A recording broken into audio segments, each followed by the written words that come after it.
Jules Verne's The Mysterious Island, a rare sequel from an author not known for them, and in this case, to 20,000 Leagues Under the Sea, his most famous work. If you enjoyed this sort of content, I hope you'll remember to like, subscribe, hit the bell icon, and leave a comment. It really helps us out. And don't forget to join us over on Twitch for our readings Mondays, Tuesdays, Thursdays, and Fridays at 6 p.m. Pacific.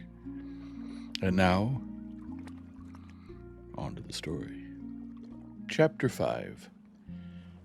Pencroft's first care after unloading the raft was to render the cave habitable by stopping up all the holes which made it drafty.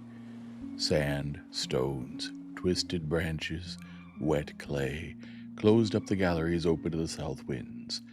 One narrow and winding opening at the side was kept to lead out the smoke and to make the fire draw. The cave was thus divided into 3 or 4 rooms, if such dark dens with which a donkey would scarcely have been contented deserved the name. But they were dry, and there was space to stand upright, at least in the principal room which occupied the center. The floor was covered with fine sand, and taking all in all, they were very well pleased with it for want of a better. "Perhaps," said Herbert, while he and Pencroft were working, "our companions have found a superior place to ours." "Very likely," replied the seaman, "but as we don't know, we must work all the same. Better to have 2 strings to one's bow than no string at all." "Oh," exclaimed Herbert, "how jolly it will be if they were to find Captain Harding and were to bring him back with them." "Yes, indeed," said Pencroft. "That was a man of the right sort." "Was?" exclaimed Herbert. "Do you despair of ever seeing him again?" "God forbid," replied the sailor. Their work was soon done, and Pencroft declared himself very well satisfied. "Now," said he, "our friends can come back when they like. They will find a good enough sailor." They now had only to make a fireplace and to prepare the supper, an easy task. Large flat stones were placed on the ground at the opening of the narrow passage which had been kept. This, if the smoke did not take the heat out with it, would be enough to maintain an equal temperature inside. Their wood was stowed away in one of the rooms, and the sailor laid in the fireplace some logs and brushwood. The seaman was busy with this, when Herbert asked him if he had any matches. "Certainly," replied Pencroft, "and I may say happily, for without matches or tinder, we should be in a fix." "Still, we might get fire as the savages do," replied Herbert, "by rubbing 2 bits of dry stick, one against the other." "All right.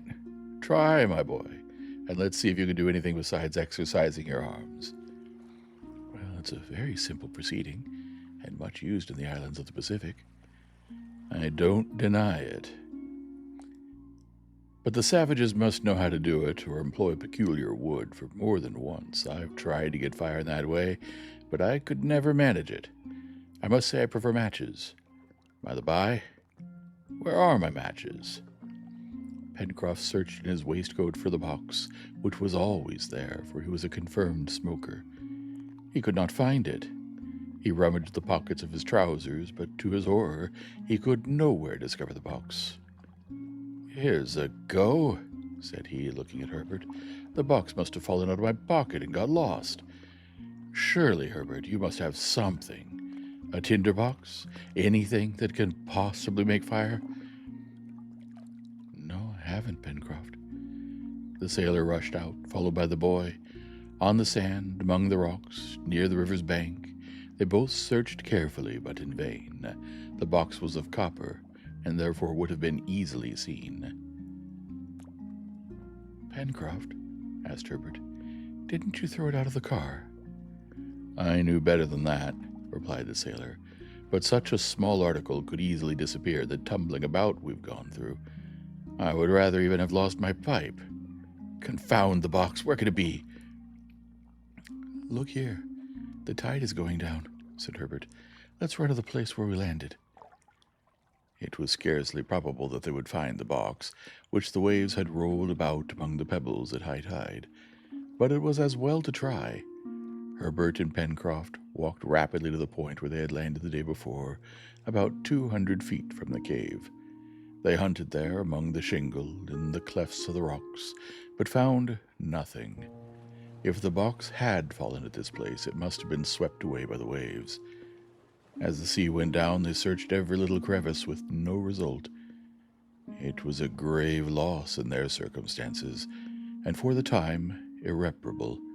Pencroft could not hide his vexation. He looked very anxious, but said not a word. Herbert tried to console him by observing that if they had found the matches, they would very likely have been wetted by the sea and useless. "No, my boy," replied the sailor. "They were in a copper box which shut very tightly. And now what are we to do?" "We shall certainly find some way of making a fire," said Herbert.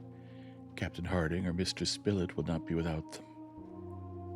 "Yes," replied Pencroft, "but in the meantime we are without fire, and our companions will find but a sorry repast on their return." "But," said Herbert quickly, "do you think it possible that they have no tinder or matches?" "I doubt it," replied the sailor, shaking his head, "for neither Neb nor Captain Harding smoke, and I believe that Mr. Spilett would rather keep his notebook than his matchbox." Herbert did not reply. The loss of the box was certainly to be regretted, but the boy was still sure of procuring fire in some way or other.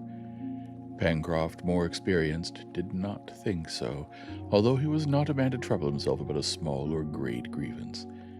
At any rate, there was only one thing to be done, to await the return of Neb and the reporter. But they must give up the feast of hard eggs which they had meant to prepare, and a meal of raw flesh was not an agreeable prospect either for themselves or for the others. Before returning to the cave, the sailor and Herbert, in the event of fire being positively unattainable, collected some more shellfish, and then silently retraced their steps to their dwelling. Pencroft, his eyes fixed on the ground, still looked for his box. He even climbed up the left bank of the river from its mouth to the angle where the raft had been moored. He returned to the plateau, went over it in every direction, searched among the high grass on the border of the forest. All in vain.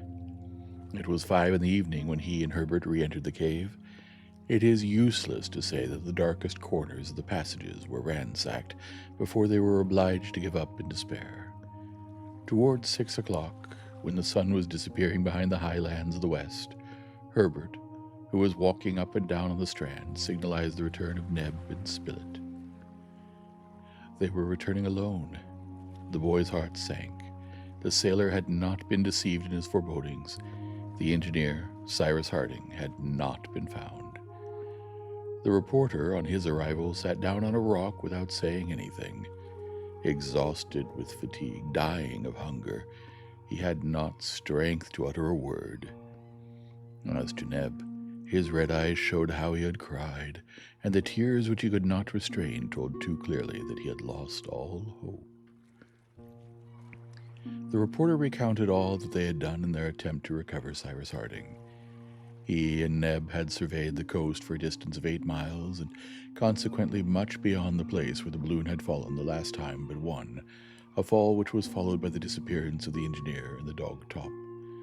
The shore was solitary, not a vestige of a mark, not even a pebble recently displaced, not a trace on the sand, not a human footstep on all that part of the beach. It was clear that that portion of the shore had never been visited by a human being. The sea was as deserted as the land, and it was there, a few hundred feet from the coast, that the engineer must have found a tomb. As Spilett ended his account, Neb jumped up, exclaiming in a voice which showed how hope struggled within him, "No, he's not dead. He can't be dead. It might happen to anyone else, but never to him. He could get out of anything." Then, his strength forsaking him, "Oh, I can do no more," he murmured. "Neb," said Herbert, running to him, "we will find him. God will give him back to us. But in the meantime you're hungry, and you must eat something." So saying, he offered the poor negro a few handfuls of shellfish, which was indeed wretched and insufficient food. Neb had not eaten anything for several hours, but he refused them. He could not, would not, live without his master. As to Gideon Spilett, he devoured the shellfish. Then he laid himself down on the sand at the foot of a rock. He was very weak, but calm. Herbert went up to him and, taking his hand, "Sir," said he, "we found a shelter which will be better than lying here. Night is advancing. Come and rest. Tomorrow we will search farther." The reporter got up and, guided by the boy, went towards the cave. On the way, Pencroft asked him in the most natural tone if by chance he happened to have a match or two. The reporter stopped, felt in his pockets, but finding nothing, said, "I had some, but I must have thrown them away." The seaman then put the same question to Neb and received the same answer. "Confound it!" exclaimed the sailor. The reporter heard him, and seizing his arm, "Have you no matches?" he asked. "Not one, and no fire in consequence." "Ah," cried Neb, "if my master was here, he would know what to do." The four castaways remained motionless, looking uneasily at each other. Herbert was the first to break the silence by saying, "Mr. Spilett, you're a smoker and always have matches about you. Perhaps you haven't looked well. Try again. A single match will be enough." The reporter hunted again in the pockets of his trousers, waistcoat, and a greatcoat, and at last, to Pencroft's great joy, no less to his extreme surprise, he felt a tiny piece of wood entangled in the lining of his waistcoat. He seized it with his fingers through the stuff, but he could not get it out. If this was a match, and a single one, it was of great importance not to rub off the phosphorus. "Will you let me try?" said the boy, and very cleverly, without breaking it, he managed to draw out the wretched yet precious little bit of wood which was of such great importance to these poor men. It was unused. "Hurrah!" cried Pencroft. "It's as good as having a whole cargo." He took the match, and, followed by his companions, entered the cave. This small piece of wood, of which so many in an inhabited country are wasted with indifference and are of no value, must here be used with the greatest caution. The sailor first made sure that it was quite dry. That done, "We must have some paper," said he. "Here," Spilett replied, after some hesitation, tearing a leaf out of his notebook. Pencroft took the piece of paper which the reporter held out to him, and knelt down before the fireplace. Some handfuls of grass, leaves, and dry moss were placed under the faggots, and disposed in such a way that the air could easily circulate, and the dry wood rapidly catch fire. Pencroft then twisted the piece of paper into the shape of a cone, as smokers do in a high wind, and bundled it in among the moss. Taking a small, rough stone, he wiped it carefully, and with a beating heart, holding his breath, he gently rubbed the match. The first attempt did not produce any effect. Pencroft had not struck hard enough, fearing to rub off the phosphorus. "No, I can't do it," said he. "My hand trembles. The match has missed fire. I cannot, I will not." And rising, he told Herbert to take his place. Certainly the boy had never in all his life been so nervous. Prometheus, going to steal the fire from heaven, could not have been more anxious. He did not hesitate, however, but struck the match directly. A little spluttering was heard, and a tiny blue flame sprang up, making a choking smoke.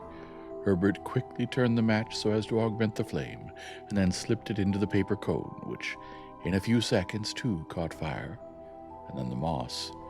A minute later, the dry wood crackled, and a cheerful flame, assisted by the vigorous blowing of the sailor, sprang up in the midst of the darkness. "At last," cried Pencroft, getting up. "I was never so nervous before in all my life." The flat stones made a capital fireplace. The smoke went quite easily out of the narrow passage. The chimney drew, and an agreeable warmth was not long in being felt. They must now take great care not to let the fire go out, and always to keep some embers alight. It only needed care and attention, as they had plenty of wood, and could renew their store at any time. Pencroft's first thought was to use the fire by preparing a more nourishing supper than a dish of shellfish. 24 eggs were brought by Herbert. The reporter, leaning up in a corner, watched these preparations without saying anything. A threefold thought weighed on his mind. Was Cyrus still alive? If he was alive, where was he? If he had survived from his fall, how was it that he had not found some means of making known his existence? As to Neb, he was roaming about the shore. He was like a body without a soul. Pencroft knew 50 ways of cooking eggs, but this time he had no choice, and was obliged to content himself with roasting them under the hot cinders. In a few minutes the cooking was done, and the seaman invited the reporter to take a share of the supper. Such was the first repast of the castaways on this unknown coast. The hard eggs were excellent, and as eggs contain everything indispensable to man's nourishment, these poor people thought themselves well off, and were much strengthened by them. Oh, if only one of them had not been missing at this meal! If the 5 prisoners who escaped from Richmond had been all there, under the piled-up rocks, before this clear, crackling fire on the dry sand, what thanksgiving must they have rendered to heaven!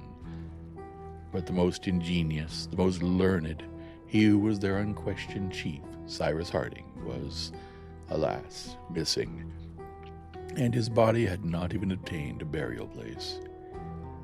They passed the 25th of March. Night had come on. Outside could be heard the howling of the wind and the monotonous sound of the surf breaking on the shore. The waves rolled the shingle backwards and forwards with a deafening noise. The reporter retired into a dark corner after having shortly noted down the occurrences of the day. The first appearance of this new land, the loss of their leader, the exploration of the coast, the incident of the matches, etc. And then, overcome by fatigue, he managed to forget his sorrows in sleep. Herbert went to sleep directly. As to the sailor, he passed the night with one eye on the fire, on which he did not spare fuel. But one of the castaways did not sleep in the cave. The inconsolable, despairing Neb, notwithstanding all that his companions could say to induce him to take some rest, wandered all night long on the shore, calling on his master. End of Chapter 5.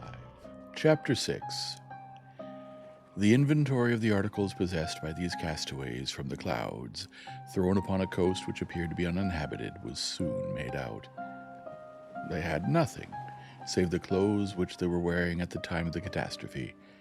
We must mention, however, a notebook and a watch which Gideon Spilett had kept, doubtless by inadvertence. Not a weapon, not a tool, not even a pocket knife, for while in the car they had thrown out everything to lighten the balloon. The imaginary heroes of Daniel Defoe or of Wyss, as well as Selkirk and Reynolds, shipwrecked on Juan Fernandez and on the archipelago of the Aucklands, were never in such absolute destitution. Either they had abundant resources from their stranded vessels, in grain, cattle, tools, ammunition, or else some things were thrown up on the coast which supplied them with all the first necessities of life. But here, not any instrument whatever, not a utensil. From nothing they must supply themselves with everything. And yet, if Cyrus Harding had been with them, if the engineer could have brought his practical science, his inventive mind to bear on their situation, perhaps all hope would not have been lost. Alas, they must hope no longer again to see Cyrus Harding. The castaways could expect nothing but from themselves, and from that Providence which never abandons those whose faith is sincere. But ought they to establish themselves on this part of the coast, without trying to know to what continent it belonged, if it was inhabited, or if they were on the shore of a desert island? It was an important question, and should be solved with the shortest possible delay. From its answer, they would know what measures to take. However, according to Pencroft's advice, it appeared best to wait a few days before commencing an exploration. They must, in fact, prepare some provisions and procure more strengthening food than eggs and mollusks. The explorers, before undertaking new fatigues, must first of all recruit their strength. The Chimneys offered a retreat sufficient for the present. The fire was lighted, and it was easy to preserve some embers. There were plenty of shellfish and eggs among the rocks and on the beach.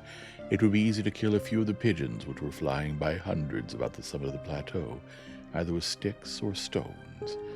Perhaps the trees of the neighboring forest would supply them with eatable fruit. Lastly, the sweet water was there. It was accordingly settled that for a few days they would remain at the Chimneys, so as to prepare themselves for an expedition, either along the shore or into the interior of the country. This plan suited Neb particularly. As obstinate in his ideas as in his presentiments, he was in no haste to abandon this part of the coast, the scene of the catastrophe. He would not believe in the loss of Cyrus Harding. No, it did not seem to him possible that such a man had ended in this vulgar fashion, carried away by a wave, drowned in the floods, a few hundred feet from a shore. As long as the waves had not cast up the body of the engineer, as long as he, Neb, had not seen with his eyes, touched with his hands the corpse of his master, he would not believe in his death. And this idea rooted itself deeper than ever in his determined heart. An illusion, perhaps, but still an illusion to be respected, and one which the sailor did not wish to destroy. As for him, he hoped no longer, but there was no use in arguing with Neb. He was like the dog who will not leave the place where his master is buried, and his grief was such that most probably he would not survive him. The same morning, the 26th of March, at daybreak, Neb had set out on the shore in a northerly direction, and he had returned to the spot where the sea, no doubt, had closed over the unfortunate Harding. That day's breakfast was composed solely of pigeons' eggs and lithodomes. Herbert had found some salt deposited by evaporation in the hollows of the rocks, and this mineral was very welcome. The repast ended, Pencroft asked the reporter if he wished to accompany Herbert and himself to the forest, where they were going to try to hunt. But on consideration, it was thought necessary that someone should remain to keep in the fire, and to be at hand in the highly improbable event of Neb requiring aid. The reporter accordingly remained behind. "To the chase, Herbert," said the sailor. "We shall find ammunition on our way, and cut our weapons in the forest." But at the moment of starting, Herbert observed that, since they had no tinder, it would perhaps be prudent to replace it by another substance. "What?" asked Pencroft. "Burnt linen," replied the boy. "That could, in case of need, serve for tinder." The sailor thought it very sensible advice, only it had the inconvenience of necessitating the sacrifice of a piece of handkerchief. Notwithstanding, the thing was well worth while trying, and a part of Pencroft's large checked handkerchief was soon reduced to the state of a half-burnt rag. This inflammable material was placed in the central chamber, the bottom of a little cavity in the rock, sheltered from all wind and damp. It was 9 o'clock in the morning. The weather was threatening, and the breeze blew from the southeast. Herbert and Pencroft turned the angle of the Chimneys, not without having cast a look at the smoke which, just at that place, curled round a point of rock. They ascended the left bank of the river. Arrived at the forest, Pencroft broke from the first tree 2 stout branches, which he transformed into clubs, the ends of which Herbert rubbed smooth on a rock. Oh, what would they not have given for a knife? The 2 hunters now advanced among the long grass, following the bank. From the turning which directed its course to the southwest, the river gradually narrowed, and the channel lay between high banks, over which the trees formed a double arch. Pencroft, lest they should lose themselves, resolved to follow the course of the stream, which would always lead them back to the point from which they started. But the bank was not without some obstacles. Here the flexible branches of the trees bent level with the current. There, creepers and thorns which they had to break down with their sticks. Herbert often glided among the broken stumps with the agility of a young cat, and disappeared in the underwood, but Pencroft called him back directly, begging him not to wander away. Meanwhile, the sailor attentively observed the disposition and nature of the surrounding country. On the left bank, the ground, which was flat and marshy, rose imperceptibly towards the interior. It looked there like a network of liquid threads which doubtless reached the river by some underground drain. Sometimes a stream ran through the underwood, which they crossed without difficulty. The opposite shore appeared to be more uneven, and the valley of which the river occupied the bottom was more clearly visible. The hill, covered with trees disposed in terraces, intercepted the view.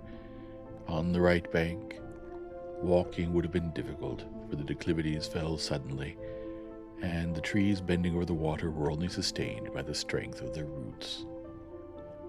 It is needless to add that this forest, as well as the coast already surveyed, was destitute of any sign of human life. Pencroft only saw traces of quadrupeds, fresh footprints of animals, of which he could not recognize the species. In all probability, and such was also Herbert's opinion, some had been left by formidable wild beasts which doubtless would give them some trouble, but nowhere did they observe the mark of an axe on the trees, nor the ashes of a fire, nor the impression of a human foot. On this they might probably congratulate themselves, for on any land in the middle of the Pacific the presence of man was perhaps more to be feared than desired. Herbert and Pencroft, speaking little, for the difficulties of the way were great, advanced very slowly, and after walking for an hour they had scarcely gone more than a mile. As yet the hunt had not been successful. However, some birds sang and fluttered in the foliage, and appeared very timid, as if man had inspired them with an instinctive fear.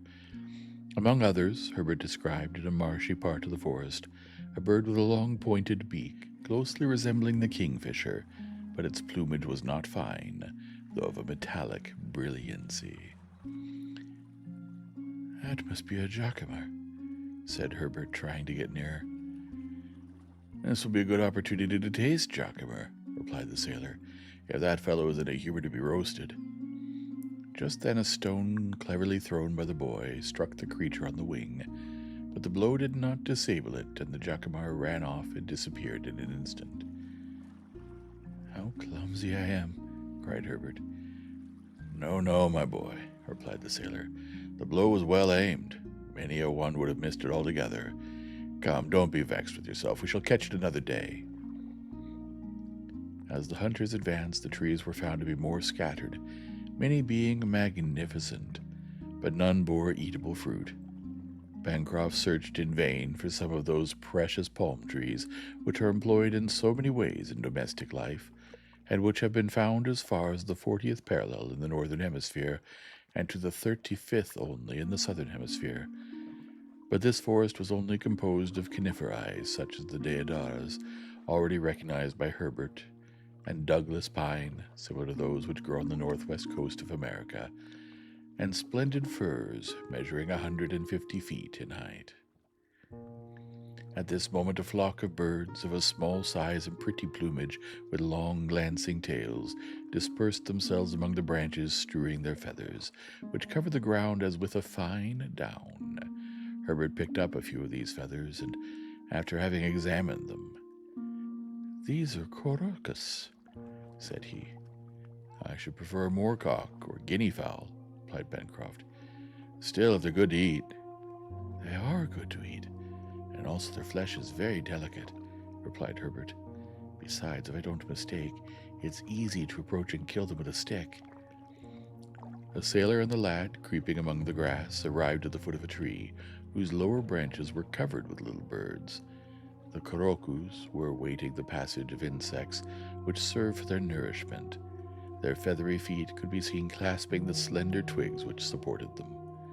The hunters then rose, and using their sticks like scythes, they mowed down whole rows of these quercus, who never thought of flying away, and stupidly allowed themselves to be knocked off. 100 were already heaped on the ground before the others made up their minds to fly.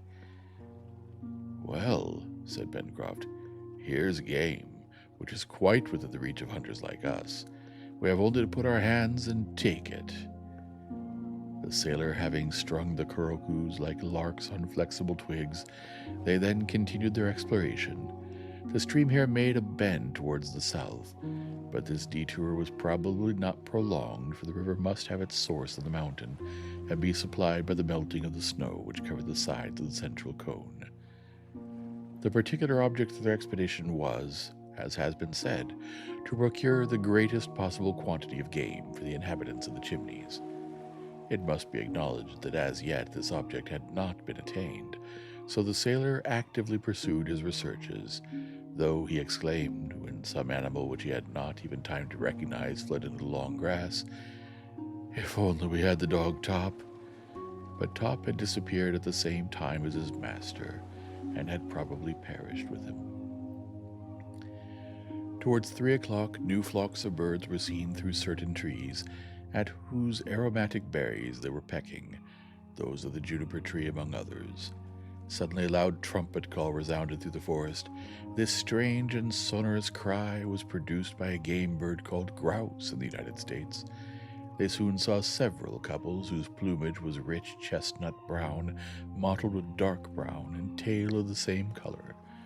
Herbert recognized the males by the two wing-like appendages raised on the neck. Pencroft determined to get hold of at least one of these gallinaceae, which were as large as a fowl, and whose flesh is better than that of a pullet. But it was difficult, for they would not allow themselves to be approached. After several fruitless attempts, which resulted in nothing but scaring the grouse, the sailor said to the lad, "Decidedly, since we can't kill them on the wing, we must try to take them with a line." "Like a fish?" cried Herbert, much surprised at the proposal. "Like a fish," replied the sailor quite seriously. Pencroft had found among the grass half a dozen grouse nests, each having 3 or 4 eggs. He took great care not to touch these nests, to which their proprietors would not fail to return. It was around these that he meant to stretch his lines. Not snares, but real fishing lines. He took Herbert to some distance from the nests, and there prepared his singular apparatus with all the care which a disciple of Isaac Walton would have used. Herbert watched the work with great interest, though rather doubting its success. The lines were made of fine creepers, fastened one to the other, of the length of 15 or 20 feet. Thick, strong thorns, the points bent back, which were supplied from a dwarf acacia bush, were fastened to the ends of the creepers by way of hooks. Large red worms which were crawling on the ground furnished bait. This done, Pencroft, passing among the grass and concealing himself skillfully, placed the end of his lines armed with hooks near the grouse nests. Then he returned, took the other ends, and hid with Herbert behind a large tree. There they both waited patiently, though it must be said that Herbert did not reckon much on the success of the inventive Pencroft. A whole half-hour passed, but then, as the sailor had surmised, several couple of grouse returned to their nests. They walked along, pecking the ground, and not suspecting in any way the presence of the hunters, who besides had taken care to place themselves to leeward of the gallinaceae. The lad felt at this moment highly interested. He held his breath, and Pencroft, his eyes staring, his mouth open, his lips advanced, as if about to taste a piece of grouse, scarcely breathed. Meanwhile the birds walked about the looks, without taking any notice of them. Pencroft then gave little tugs which moved the bait as if the worms had been still alive. The sailor undoubtedly felt much greater anxiety than does the fisherman, for he does not see his prey coming through the water. The jerks attracted the attention of the gallinaceae, and they attacked the hooks with their beaks. 3 voracious grouse swallowed at the same moment bait and hook. Suddenly, with a smart jerk, Pencroft struck his line, and a flapping of wings showed that the birds were taken. "Hurrah!" he cried, rushing toward the game, of which he made himself master in an instant. Herbert clapped his hands. It was the first time that he had ever seen birds taken with a line.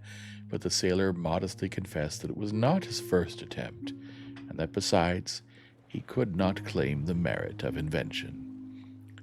At any rate, added he, situated as we are, we must hope to hit upon many other contrivances.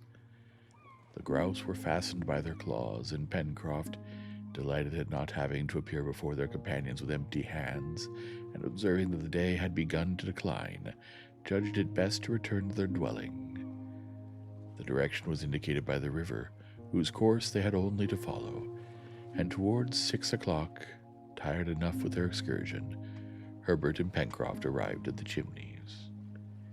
End of chapter 6.